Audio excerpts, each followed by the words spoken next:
Today we're going to finish up our coffee table tray basket that we started in the first video in this series by weaving the base. This is a closed base with chicken feet. I went over all of the steps in the first video. You can find that linked in the description below. Today we're going to weave the walls and set up the rim. Hey there, my name is Brittany. Welcome to Basket Weaving with Textile Indie, where I share all things basket weaving, information, inspiration, and tutorials. Sign up for my email update list for more basket weaving and fiber arts content. We send out a once-a-week email. You can sign up using this QR code or the link in the description below. We'd love to have you join the Textile Indie community in that way. Now, let's dive into weaving the walls of the basket. Where we left off last time was upsetting our stakes. So if you haven't already, get your base damp so that it's ready to go, and then come in and make sure all of your stakes are folded upright. And I'm just coming in and folding these right along that perimeter edge. This will be the same if you did twining or not. That was an optional step in that last video that we covered creating this base. So if you did twining, you'll be upsetting right up against that twined edge. If you did not, you're going to need to hold some of these stakes down in place to do the upsetting, and that's totally a legitimate way of doing it as well. Now that you have your base all ready to go, weaving the walls is kind of a play in pattern and design and can be up to you. The walls for this basket are going to measure about 2.5 to 3 inches. We need 1.5 inches at the end of each stake, or at the top of each stake, to do our cut and tuck. So if you want to dive in and create your own design, go ahead and go for it. You can play around with different widths of reed, different textures, whether it's flat oval or flat reed, even add some seagrass into the sides if you want. But as you create your design, make sure you leave 1.5 inches at the top of your shortest stake. Sometimes as you lay out a base, it can be easy to accidentally get one stake off pattern or have it be longer on one side than the other. So account for that shortest stake and weave until you have 1.5 inches on that stake. Our first row for this basket is going to be a 1/4 inch flat oval reed. So grab a piece that runs around the perimeter of your basket with some overlap. So if you go all the way around, you want some overlap here. Having a piece that completes the full round is helpful for this first row. After the first row, you can splice in multiple scrap pieces into the wall or shorter lengths to ensure that you can use up all of your material and utilize smaller pieces. But for this first piece, it's helpful to have it be one continuous piece in order to finish the row and then not have things fall apart or come undone. So grab a clamp. We sell these in the Textile Indie shop if you're looking for metal clamps. I'm going to prop this up on its side and come to one of my wide stakes. And I'm going somewhere in the middle of the wall here. I'm going to lay this on top of this wide stake and clamp this in place, putting my clamp from the left, so it's left to right. And that is going to be my over. We're going to weave this basket in start and stop, which means each time we go around, we start and we stop a row, doing a 4-stake overlap. So we always start to the outside of the basket so that we can see that end when we come back around and do a 4-stake overlap, covering up all of our raw ends. So start over and then weave under, over, under, over, under, over, under, over. When you get to a corner, lay your base down, make sure it's nice and flat, and come in and turn this corner by crimping up like this. And you want to make sure that these two corner stakes can come up and create kind of a 90-degree angle there. Now I'm going to utilize my towel to help me rotate this around. As you turn corners, make sure you're continuing that over-under pattern and you're not accidentally shifting to an over-2 or some other pattern that's going to make it kind of get off the over-under pattern. Now it might be helpful to utilize more clamps and throw a clamp in on each wall to ensure that this stays put and doesn't lift up. The reed wants to lift out away from the basket or pull into the basket, and so having extra clamps in the walls will ensure that you can see where your reed is sitting. You can tell that your corners are going to sit upright. You have just the right amount of reed. It's not too loose and not too tight. So again, here on this corner, I'm going to upset these so that I can loop this around and create a little crease in my weaver to create a corner crimp so that it creates an upright stance. I'm going to weave a few over unders on this side and then add in another clamp like so. Weave around. These long edges might need 2 clamps just to ensure that the weaver doesn't pop out or pop up. I'm going to create my crimped corner here by pulling these upright, and then make sure you go under over all the way around. I'm going to throw another clamp in here. I'm going to turn this corner and again set these upright and create a little crimp in that corner, and then keep weaving. And now I'm back to where I started, so bring your basket upright on its side, bring that weaver forward. Now this end I'm going to cover with my weaver, go behind the second stake, over the third stake, and then we're going to cut to the far edge of that fourth stake like so. Tuck this end under here like that, and then reclamp so it doesn't come undone.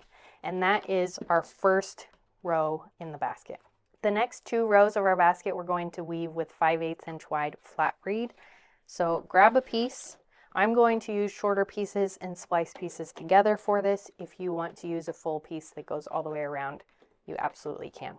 Now I started and ended on this side, and I can tell because I have this layer, two-piece layer here. I'm going to rotate my basket a 1/4 turn and start weaving on this short end now. So I'll come out to the outside to reference what's going on here.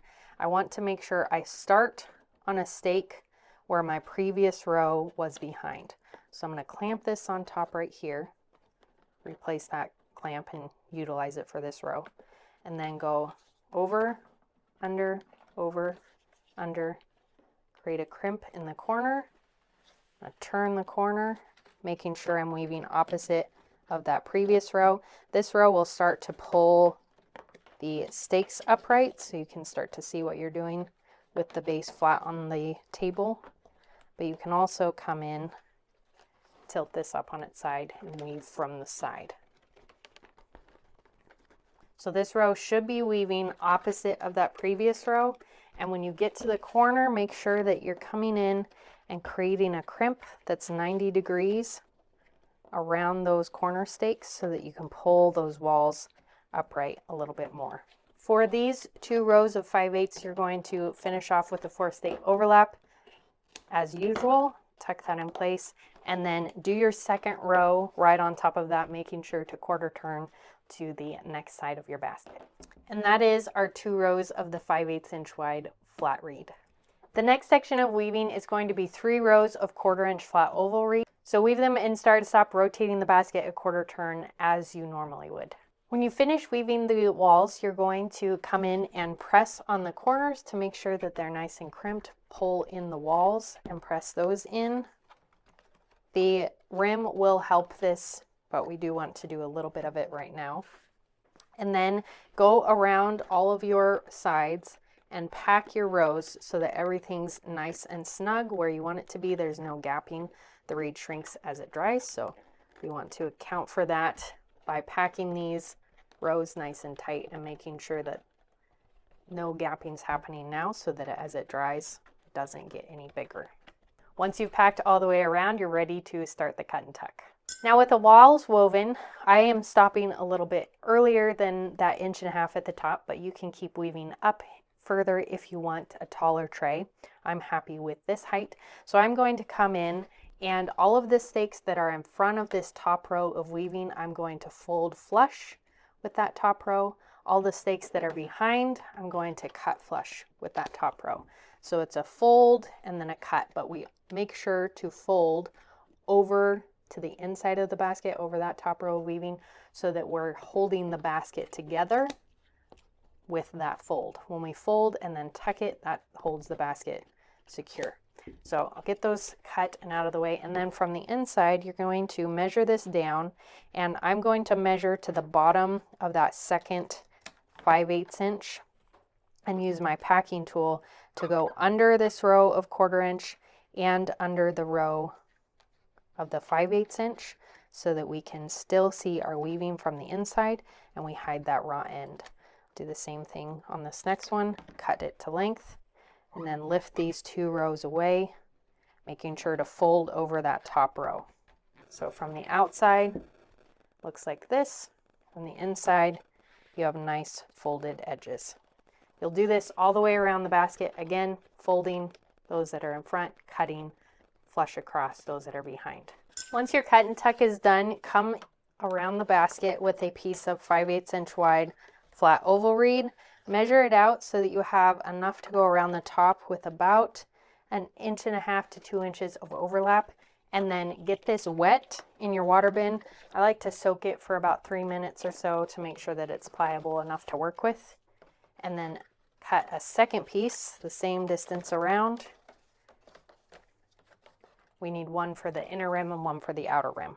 One end of each of your rim pieces we need to trim down because the reed is so thick.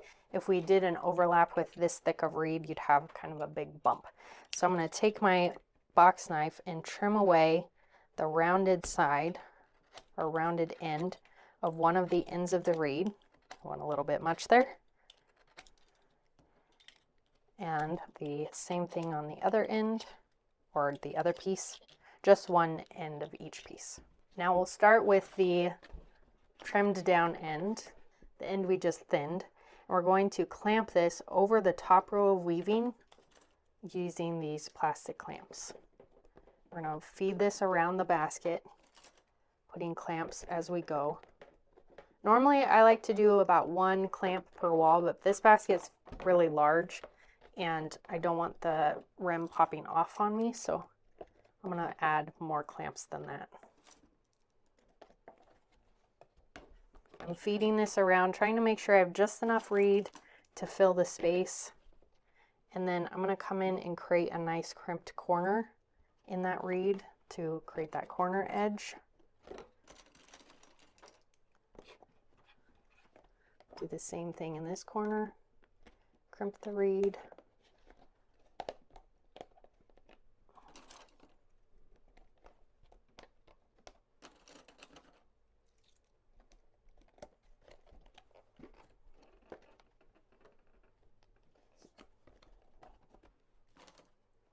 Then when you get to your starting end, you're going to lay this over top and have the overlap end right where you trimmed or started to trim. And then move that clamp over that joint like so. Now I'm going to make sure that I have all my corners crimped in that rim reed where I want it to be. You might cause a little bit of splitting in the rim reed if you do the crimp, and that will get sandwiched down or pressed down once you start lashing, so don't worry about that too much. Now we're going to do the same thing. I'm going to put my joint on the opposite side and we're working to the inside of the basket. So now I'm going to feed this to the inside, making sure to reverse that corner crimp to make sure I fill that space, but create a corner.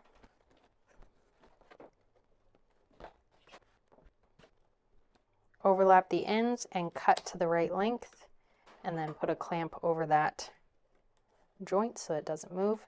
And now put seagrass into the channel between the two.